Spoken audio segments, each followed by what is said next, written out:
حدیث پاک کے اندر آتا ہے تخلقوا باخلاق اللہ، حدیث پاک کے اندر آتا ہے تخلقوا باخلاق اللہ، اے لوگوں اللہ تعالیٰ کی صفات اپناؤ۔ عجیب بات ہے، اللہ کی صفات ہم کیسے اپنا سکتے ہیں؟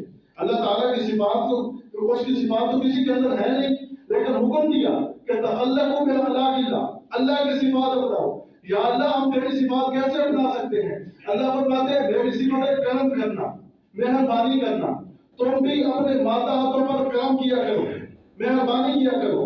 یا اللہ ٹھیک ہے، چلو بات سمجھ آتی ہے، تو بھی بڑا مہربان ہے، ہم اتنے بڑے بڑے پاپڑ کرتے ہیں پھر بھی تو ہماری پکڑ نہیں کرتا، تو ہمارا جو ماتحت ہے وہ اگر نافرمانی کر کے ہے تو فرمایا کہ کرم کیا کرو، ان کو معاف کر دیا کرو، ان پر مہربانی کیا کرو۔ فرمایا کہ میری صفت ہے رحم کرنا، غفور الرحیم، اگر غفور الرحیم نبئ عبادی انی انا الغفور الرحیم، اے میرے محبوب اپنی امت کو بتا دے کہ میں بہت بخشنے والا مہربان ہوں۔ فرمایا کہ اپنی امت کو یہ بتا دے، تو اللہ کی صفت ہے رحیم ہونا۔ فرمایا تم بھی رحم کیا کرو، مخلوقات پر تم رحم کیا کرو، میں عرش والا تم پر رحم کیا کروں گا۔ تو یہ اللہ کی صفت اپناؤ، مخلوقات پر تم رحم کرو، میں خالق تم پر رحم کروں گا۔ فرمایا کہ اور اللہ کی صفت ستار العیوب، اللہ کی صفت ہے وہ عیوب کو چھپاتا ہے، عیوب کو چھپاتا ہے، ہم کیا کچھ کرتے ہیں وہ دیکھ رہا ہے۔ پہلی امتیں اگر گناہ کرتی ان کے دروازوں پر لکھ دیا جاتا، اس نے رات یہ کام کیا ہے، صبح لوگ پڑھتے اور ان امتوں کو جو ہے نا لوگوں کے سامنے لایا جاتا کہ یہ کام کرتے، بعض امتیں، ساری امتوں کی بات نہیں کر رہا، لیکن اس امت کے بارے میں فرمایا انا ستار العیوب، میں تمہارے عیب چھپاؤں گا۔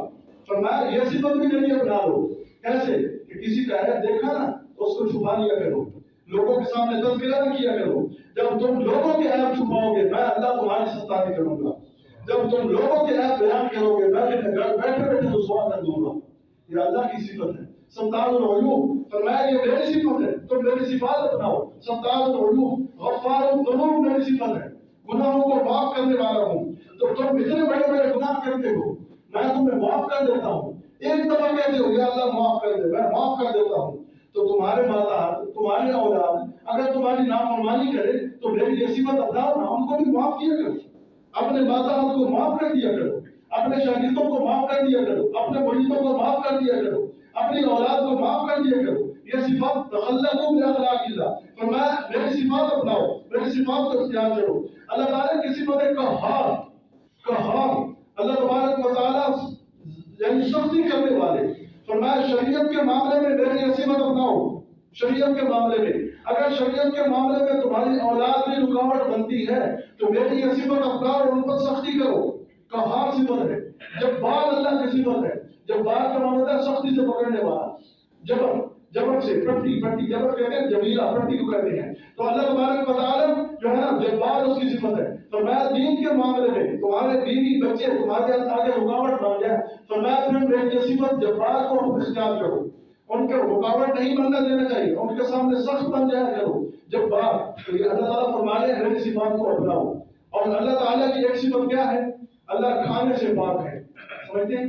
اللہ کھانے سے پاک ہے، اللہ پینے سے پاک ہے، اللہ تبارک و تعالیٰ خواہشات سے پاک ہے۔ تو اللہ فرما رہے ہیں میں نے روزے تم پر فرض کیے کہ میری یہ صفات بھی اپناؤ، میں کھانے سے پاک ہوں، میں پینے سے پاک ہوں، میں خواہشات سے پاک ہوں، میں ساری کائنات کو کھلا کر کھانے سے خود پاک ہوں، ساری کائنات کو اتنے بہترین مشروب پلاتا ہوں، خود کبھی پینے کا نام نہیں لیتا، ساری کائنات کو میں دیکھتا ہوں کہ وہ اپنی خواہشات پوری کر رہی ہے، لیکن میری کوئی بیوی نہیں ہے، میرے کوئی بچے نہیں ہیں، مجھے کوئی خواہش نہیں۔ اور میں روزہ رکھ کر میری یہ صفات اپناؤ، صبح سے لے کر شام تک میری یہ صفات اپناؤ۔ تو روزے کا مقصد گویا کے سامنے آ گیا کہ تخلقوا باخلاق اللہ، کہ اللہ تعالیٰ کی کچھ صفات اپنانے کا حکم دیا گیا۔